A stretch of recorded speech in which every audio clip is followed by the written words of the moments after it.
आज हम परमेश्वर के वचन में से देखेंगे। परमेश्वर का वचन जीवता वचन है जो हमारे लिए दो धारी तलवार है। परमेश्वर हमको अपने वचन के द्वारा शिक्षा देते हैं जिससे हम उसके राज्य की स्थापना कर सकें। आज हम देखेंगे कि परमेश्वर हमें प्रार्थना के विषय में बता रहे हैं, प्रार्थना का महत्व।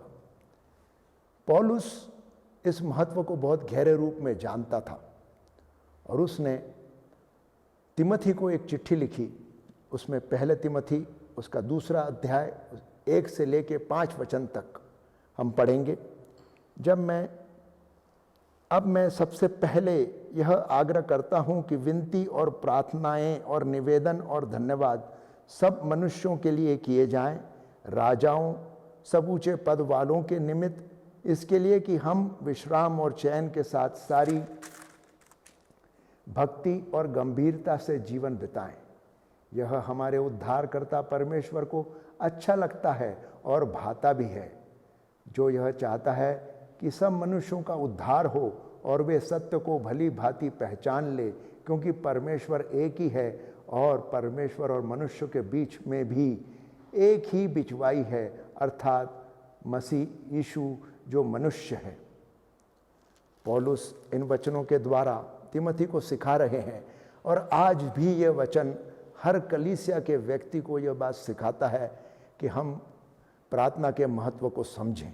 आपके लिए और मेरे लिए प्रार्थना का बहुत महत्व है।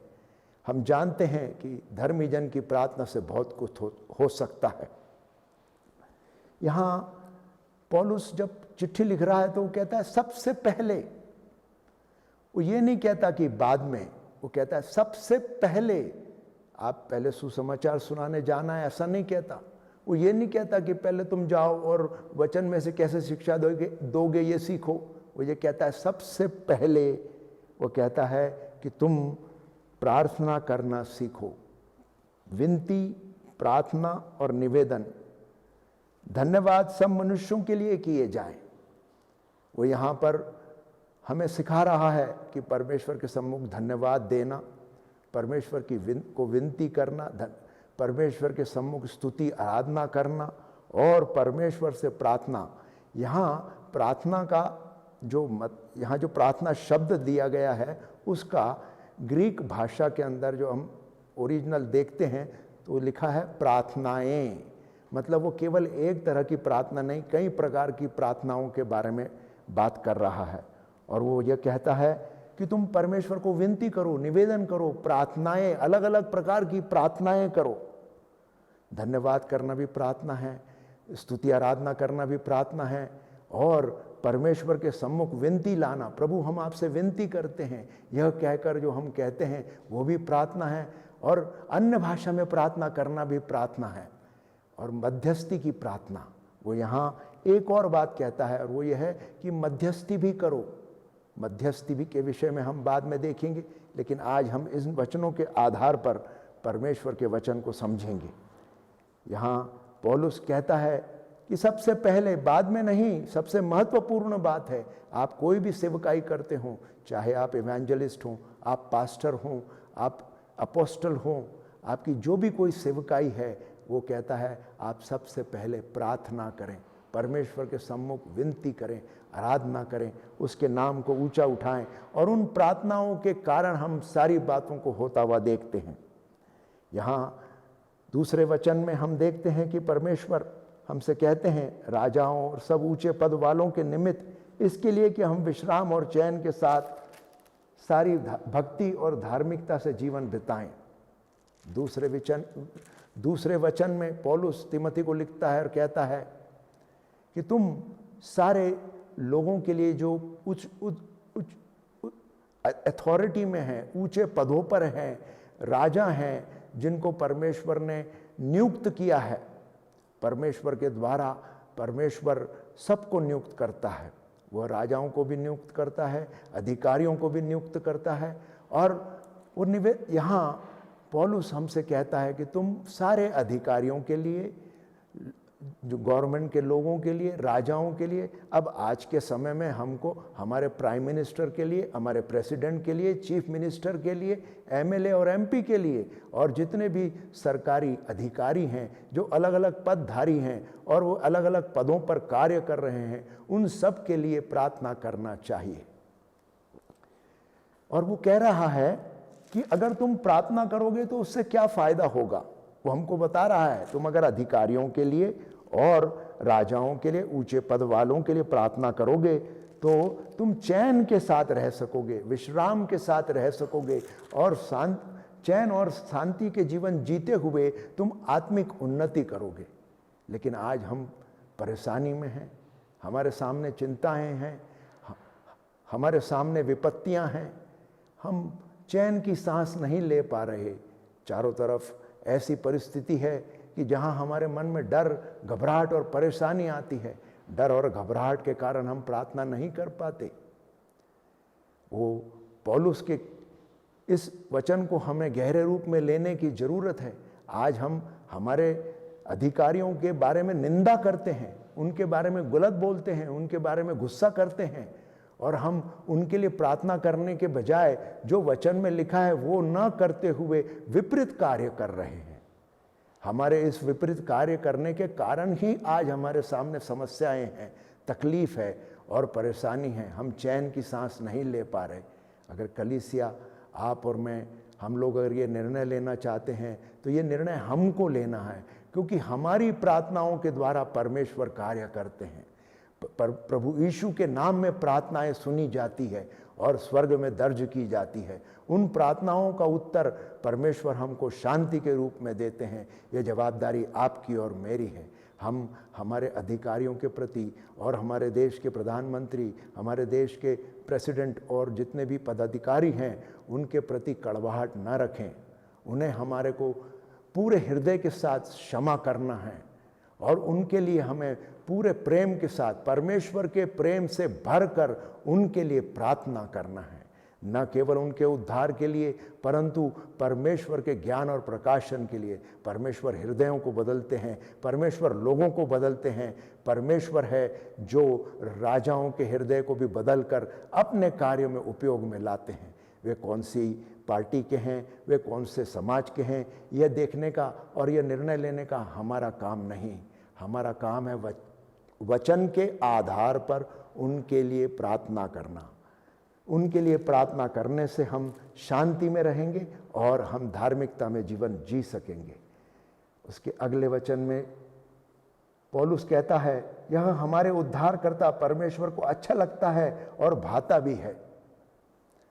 परमेश्वर को अच्छा लगता है जब आप परमेश्वर के सम्मुख जाकर अपने देश के लोगों के लिए, जो उच्च पद अधिकारी हैं, राजा हैं, जो नियुक्त किए गए हैं परमेश्वर के द्वारा, उनके लिए जब आप प्रार्थना करते हैं तो परमेश्वर को ये भाता है, परमेश्वर को अच्छा लगता है। और यही नहीं, पहले वचन में लिखा है कि तुम सबके लिए प्रार्थना करो। वहाँ ये नहीं लिखा है कि केवल कलीसिया के लिए प्रार्थना करो। वहाँ ये नहीं लिखा है कि तुम गिने चुने लोगों के लिए प्रार्थना करो। ये हमने निर्णय लिया कि हम केवल चार दीवारी में परमेश्वर को केंद्रित कर रहे हैं। हम अपने ही विश्वासियों के लिए प्रार्थना करते हैं, जबकि यहाँ पहले वचन में लिखा है कि सब मनुष्यों के लिए प्रार्थना करो, और दूसरे वचन में पदाधिकारियों के लिए प्रार्थना करो। हमें परमेश्वर के वचन का पालन करते हुए सबके लिए प्रार्थना करना है। हम परमेश्वर को किसी दायरे में नहीं बांध सकते। केवल कलीसिया के लिए प्रार्थना करना हमारी जवाबदारी नहीं, केवल हमारे जान पहचान वालों के लिए प्रार्थना करना हमारी जवाबदारी नहीं, न केवल लोगों के लिए जिनको हम जानते हैं, पहचानते हैं, या हमारे रिश्तेदार हैं, या जिनसे हमको फायदा होने वाला है। परमेश्वर यहाँ कहते हैं सब लोगों के लिए, बिना किसी पक्षपात के, बिना किसी आईने के, बिना किसी चश्मे के, बिना किसी विचार के, पूरे प्रेम के साथ, परमेश्वर के प्रेम से भरकर सब के लिए प्रार्थना करना है। तब हम क्या देखते हैं? परमेश्वर के चेहरे पर मुस्कुराहट आती है। परमेश्वर को ये भाता है, परमेश्वर को भला लगता है, और परमेश्वर इन बातों से खुश होते हैं। परमेश्वर का हमारा एक व्यक्तिगत संबंध है। हम परमेश्वर को कई रूपों में जानते हैं। हम परमेश्वर को पिता के रूप में जानते हैं, हम परमेश्वर को मित्र के रूप में जानते हैं, हम परमेश्वर को न्यायाधीश के रूप में जानते हैं। हमारी जवाबदारी है कि हम परमेश्वर के सम्मुख जब हम पिता के रूप में उसे देखते हैं तो वो पिता है जो हमारे अच्छे और भले कार्यों को, जो हम उसकी आज्ञाकारिता के अनुसार, उसके वचन के अनुसार कर रहे हैं, तो उसके चेहरे पर मुस्कुराहट आती है, वो खुश होता है। वह हमारा परमेश्वर है, वो हम पर दया करता है। हालेलुया। आगे हम देखते हैं, जो चाहता है कि सब मनुष्यों का उद्धार हो, परमेश्वर की योजना है, वो ये चाहते हैं कि सब मनुष्यों का उद्धार हो, और परमेश्वर मनुष्यों के बीच में केवल एक ही बिछवाई है। परमेश्वर चाहते हैं कि परमेश्वर के लोगों के लिए जब प्रार्थना करें तो परमेश्वर जब प्रार्थना का उत्तर देंगे तो क्या होगा, वे सत्य को जानेंगे और सत्य उनको स्वतंत्र करेगा। उनके ऊपर पवित्र आत्मा आएगा और ज्ञान और प्रकाशन का आत्मा लोगों पर आने के बाद उनको अपने पापों के लिए कायल करेगा और वे मन फिराएंगे और प्रभु यीशु को अपना जीवन समर्पित करेंगे। वचन में लिखा है कि तुम जब दूसरों के लिए प्रार्थना करोगे तो उनका उद्धार होगा और वे भली भांति पहचानेंगे सच्चाई को, और सच्चाई केवल एक ही है, सत्य केवल एक ही है, वो है प्रभु यीशु। सारे रास्ते परमेश्वर के पास नहीं जाते। हम इस भ्रम में जीते हैं सारे रास्ते परमेश्वर के पास जाते नहीं। केवल एक ही रास्ता है, केवल एक ही सत्य है, केवल एक ही मार्ग है, वो स्वयं प्रभु यीशु। प्रभु यीशु के नाम में ही मांगी गई प्रार्थनाएं कबूल होती है और प्रभु यीशु के द्वारा ही हमको अधिकार मिला है दूसरों के लिए प्रार्थना करने का। जब हम प्रार्थना, आप पूछेंगे कि आपके पास क्या क्वालिफिकेशन है, आपने क्या किया है जिससे आप दूसरों के लिए प्रार्थना कर सकते हैं। प्रभु यीशु के क्रूस पर मारे जाने, गाड़े जाने और जी उठने के द्वारा हमको परमेश्वर ने छुड़ाया है। हमारे पापों के बदले में प्रभु यीशु ने अपने आप को दे दिया। जब हम प्रभु यीशु को अपना उद्धारकर्ता स्वीकार करते हैं, जो कोई व्यक्ति प्रभु यीशु को अपने जीवन में उद्धारकर्ता के रूप में स्वीकार करता है, परमेश्वर उसको प्रार्थना करने का अधिकार प्रदान करते हैं। हम परमेश्वर के सम्मुख जाकर उससे विनती, प्रार्थना, आराधना कर सकते हैं और वह प्रार्थनाओं का उत्तर देता है। वह परमेश्वर है जो लोगों को बदलता है, जो उनके ऊपर सत्य को प्रकट करता है और सत्य उनका छुटकारा करता है। यह बात हम प्रभु यीशु के वचन से जानते हैं। जैसे कि और प्रभु यीशु के विषय में यहाँ एक और बात लिखी है, और वो ये है कि परमेश्वर और मनुष्यों के बीच में केवल एक ही बिछवाई है और वो स्वयं प्रभु यीशु है। हम केवल प्रभु यीशु के नाम में प्रार्थना के लिए जा सकते। प्रभु यीशु के द्वारा ही हमको वो आशीष मिलती है। प्रभु यीशु के उस लहू बहाने के द्वारा ही हमें छुटकारा मिलता है। प्रभु यीशु के लहू के द्वारा ही अंधकार की शक्तियों के बंधन टूटते हैं। प्रभु यीशु के लहू के द्वारा ही हमें पूर्ण रूप से भरपूरी मिलती है। शैतान आता है नाश करने, घात करने और नुकसान देने के लिए, लेकिन प्रभु यीशु आए हमारे लिए जीवन देने के लिए और भरपूरी का जीवन देने के लिए। और वो जीवन हमको तभी मिलता है जब हम प्रभु यीशु के द्वारा परमेश्वर के पास जाते हैं। हमारे जीवन में जितनी भी समस्याएं हैं, जितने भी पाप हैं, हमारे पारिवारिक पाप हैं, जो दुखों से, तकलीफ़ों से, परेशानियों से हम गुजरते हैं, मन में कड़वाहट, चिड़चिड़ाहट, घबराहट, परेशानी, और सबसे खराब हमारे लिए हम संसार की बातों को देखते हुए अपने आप में डर को आने देते हैं। इन सब पर विजय पाने के लिए केवल एक ही मध्यस्थ है और वो है स्वयं प्रभु यीशु। जब कोई व्यक्ति प्रार्थना कराने या प्रार्थना करने के लिए आता है तो वो केवल प्रभु यीशु के पास आता है। हम लोगों को अपने ऊपर आश्रित ना करें। हमें ये शिक्षा देने की ज़रूरत है कि जो कोई व्यक्ति प्रभु यीशु के नाम में मांगेगा, चाहे वो अपने घर में बैठकर मांग रहा हो, कहीं उसको किसी विशेष पास्टर के पास आने की ज़रूरत नहीं है, किसी विशेष भविष्यवक्ता के पास आने की ज़रूरत नहीं है। ऐसा नहीं है कि परमेश्वर इनको इस्तेमाल नहीं करते। बिल्कुल पास्टर का अपना एक भूमिका है, एक भविष्यवक्ता की भी अपनी एक भूमिका है। परमेश्वर पास्टरों के द्वारा, भविष्यवक्ताओं के द्वारा, परमेश्वर के दासों के द्वारा प्रार्थनाओं को सुनकर उत्तर देते हैं। लेकिन हमें इस बात पर ध्यान देना है कि हम लोगों को जब सही शिक्षा देते हैं तो उनको ये सिखाएं कि आप नई मूर्ति ना बनाएं। किसी पास्टर के पास जाएंगे तो ही छुटकारा मिलता है, किसी पुरोहित, किसी अच्छे भविष्यवक्ता के पास जाएंगे तो ही छुटकारा मिलता है। ये सच नहीं है। सच ये है कि केवल प्रभु यीशु के द्वारा छुटकारा मिलता है। मार्ग, सत्य और जीवन केवल प्रभु यीशु है, और प्रभु यीशु के नाम में प्रार्थना मांगने से ही हमें छुटकारा मिलता है। और यह बात यहाँ पूरे गहरे रूप में लिखी गई है। जो प्रार्थनाओं के विषय में पौलुस सिखा रहा है, उसमें उसने ये बात को महत्वपूर्ण रूप से लिखा है और कहा है कि परमेश्वर और मनुष्य के बीच में केवल एक ही बिचवाई है, वहाँ और कोई नहीं। परमेश्वर के लिए आप और मैं, हम सब एक दूसरे के सहयोगी हो सकते हैं, हम एक दूसरे को प्रार्थना में उठाने वाले हो सकते हैं, लेकिन बिचवाई करने का अधिकार केवल एक ही को है, और वो है स्वयं प्रभु यीशु। परमेश्वर ने हमको अपनी भविष्यवाणियों के द्वारा, अपने भविष्यवक्ताओं के द्वारा यशायाह की किताब में ही बता दिया, और परमेश्वर ने वहाँ हमको यशायाह 56 में पूरे रूप से बताया कि परमेश्वर की योजना क्या है। यह बात हम यशायाह 56 का 4 से लेकर 7 तक में पढ़ते हैं।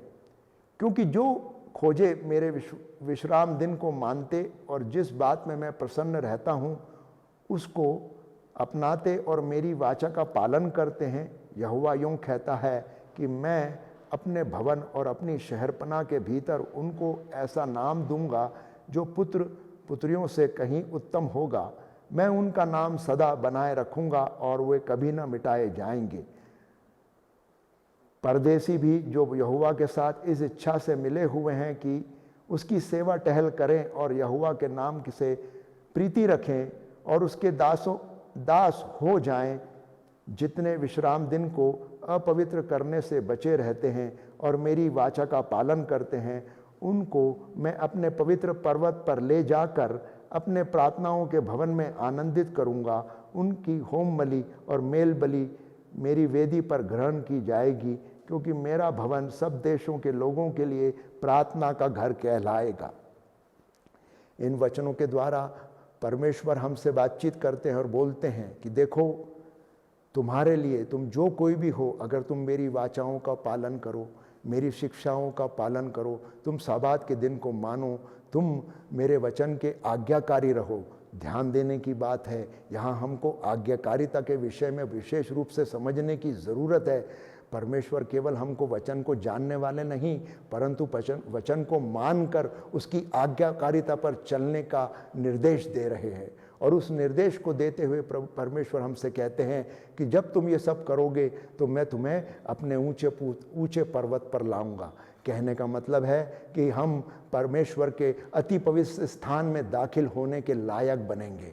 हम पवित्रता में बढ़ेंगे और उसके पवित्र स्थान में जाकर खड़े रहकर मध्यस्थी की प्रार्थनाएं, कई प्रकार की प्रार्थनाएं, विनंती, निवेदन हम परमेश्वर के सम्मुख ला सकते हैं। यहाँ परमेश्वर हमसे बताते हैं कि मैं उनको सबसे अलग करूँगा। मतलब यहाँ पर जो लोग प्रार्थना करते हैं उनके लिए परमेश्वर के पास एक हमें देने के लिए पुरस्कार है। वो हमको कई प्रकार के पुरस्कारों से नवाजेगा, वो हमको देगा। वह देने का वादा करते हैं कि मैं तुम्हें दूंगा, तुम्हें मैं मेरा बेटा और बेटी से ज़्यादा करीब लूँगा और तुम्हें मैं इस्तेमाल करूँगा कि तुम परमेश्वर के राज्य के लिए इस्तेमाल हो जाओ और मेरी आशीषों को प्राप्त करो, और तुम और तुम्हारा घराना परमेश्वर का प्रार्थना का घर कहलाएगा। ये बहुत ही हमारे लिए सौभाग्य की बात होगी कि परमेश्वर अगर हमें पहचाने और परमेश्वर ये कहे कि तुम मेरे चुने हुए विश्वास योग्य दास, तुम्हारा घराना, तुम्हारा घर, तुम्हारा परिवार जो है वो प्रार्थना का घर कहलाएगा। तुम मेरे विश्वास योग्य हो वो, और तुमने मेरी आज्ञाओं का पालन किया है। आपके लिए और मेरे लिए लक्ष्य है परमेश्वर के प्रति विश्वास योग्य होना। हमारे लिए लक्ष्य है जैसे प्रभु यीशु स्वयं परमेश्वर के प्रति अपने कार्यों के अंदर विश्वास योग्य रहे। वो कहते थे, प्रभु यीशु ने हर वचन में कहा है कि मैं वही करता हूँ जो मेरा पिता मुझसे कहता है। आपको और मुझको वचन के आधार पे करते हुए प्रार्थनाएं करनी है, विनंती करनी है, अन्य भाषा में प्रार्थना करनी है। यहाँ ध्यान दीजिएगा, परमेश्वर अलग अलग लोगों से अलग अलग प्रकार की प्रार्थनाएं करा कर लेते हैं। यह पवित्र आत्मा के द्वारा संभव है, क्योंकि जैसे ही हम प्रभु यीशु को अपने जीवन में स्वीकार करते हैं, पवित्र आत्मा हम पर आता है और हम पवित्र आत्मा से भर जाते हैं। परमेश्वर अपने वादे का पक्का है, वो हमें कभी छोड़ता नहीं, कभी त्यागता नहीं। पवित्र आत्मा हमें प्रार्थना करने के लिए उकसाते हैं, प्रार्थना के वचन देते हैं और हमारा ध्यान उन प्रार्थनाओं पे लाते हैं जो परमेश्वर हमारे से कराना चाहते हैं। यहाँ हमको प्रार्थना करनी है, इन बातों को ध्यान देना है कि हम अपनी मर्जी और अपनी बुद्धि और समझ और बुद्धि से नहीं, परंतु परमेश्वर के सम्मुख आकर विनती करना है कि परमेश्वर पिता, आप हमको बताइए, हम आपके सामने बैठे हैं, आपका धन्यवाद कर रहे हैं, आपकी स्तुति कर रहे हैं, ताकि आप हमको पवित्र आत्मा के द्वारा प्रकट कीजिए कि आप क्या प्रार्थना कराना चाहते हैं।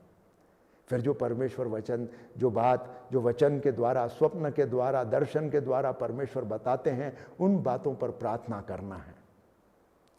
लेकिन आपके लिए एक महत्वपूर्ण बात है, और वो ये है कि परमेश्वर हमारे हृदयों को देखते हैं, वो हमारे दिलों को जांचते हैं। हमारे शब्द कमज़ोर पड़ सकते हैं, हम पूरी तरह से जैसा परमेश्वर ने चाहा उन शब्दों का उपयोग करते हुए चाहे प्रार्थना ना करें, परंतु परमेश्वर हमारे हृदयों को देखते हुए उन प्रार्थनाओं का बहुत बड़ा हमारे लिए और हमारे जिनके लिए हम प्रार्थना कर रहे हैं एक बहुत बड़ा आशीष देते हैं, छुटकारा देते हैं, और जो हमने मांगा है वो हमारे मांगने से बढ़कर मिलता है। हालेलुया। प्रार्थना परमेश्वर के सम्मुख करने के लिए परमेश्वर अलग अलग लोगों को अलग अलग लेवल पर काम कराते हैं। कुछ लोग धन्यवाद की प्रार्थना करते हैं, कुछ परमेश्वर के वचन के आधार पे करते हैं, कुछ लोग परमेश्वर को पिता के रूप में देखते हुए प्रार्थना करते हैं, कुछ लोग परमेश्वर के सम्मुख परमेश्वर को मित्र के रूप में देखते हुए प्रार्थना करते हैं, और एक आयाम है न्यायाधीश के रूप में देख के प्रार्थना करना, और महत्वपूर्ण रूप से मध्यस्थी करना। मध्यस्थी करने का मतलब है दूसरों के लिए प्रार्थना करना, न केवल अपने लिए परंतु दूसरों के लिए प्रार्थना करना। हम अगले वीडियो में मध्यस्थी के बारे में और सीखेंगे, लेकिन यहाँ एक बात को ध्यान से हमें गांठ बांध कर अपने साथ ले जाना है कि आपकी जो भी प्रार्थना हो वो परमेश्वर के लिए महत्वपूर्ण है। आपकी सारी प्रार्थनाएं, आपकी सारी विनंतियां, आपके सारे दर्द, आपके सारे प्रार्थना करते हुए निकले हुए आंसू परमेश्वर के पास उसके सुनहरे कटोरे में रखे हुए हैं। उसके सिंहासन के सामने एक सुनहरा कटोरा है, और उस कटोरे के अंदर परमेश्वर आपके उन आंसुओं को, उन दर्द भरी बातों को और आपकी प्रार्थनाओं को अपने सामने रखता है। और यह प्रार्थनाएं परमेश्वर के लिए बहुत ही सुगंधित और उसके चेहरे पर मुस्कुराहट लाने वाला कार्य करती है। हालेलुया। आइए हम परमेश्वर से प्रार्थना करते हुए आज के इस वचन की यहाँ समाप्ति करेंगे। हे परमेश्वर पिता, आपके बेटे प्रभु यीशु के नाम में आज हम प्रार्थना करते हैं कि जो कोई प्रभु इस वीडियो को देखेगा और वो जब कभी भी देखेगा, आप उसके जीवन में कार्य करिए। प्रार्थनाओं के विषय में सीखने के लिए, प्रार्थनाओं के बारे में गहराई से जवाबदारी लेने के लिए और प्रार्थना करने के लिए हम कुछ तैयार कीजिए।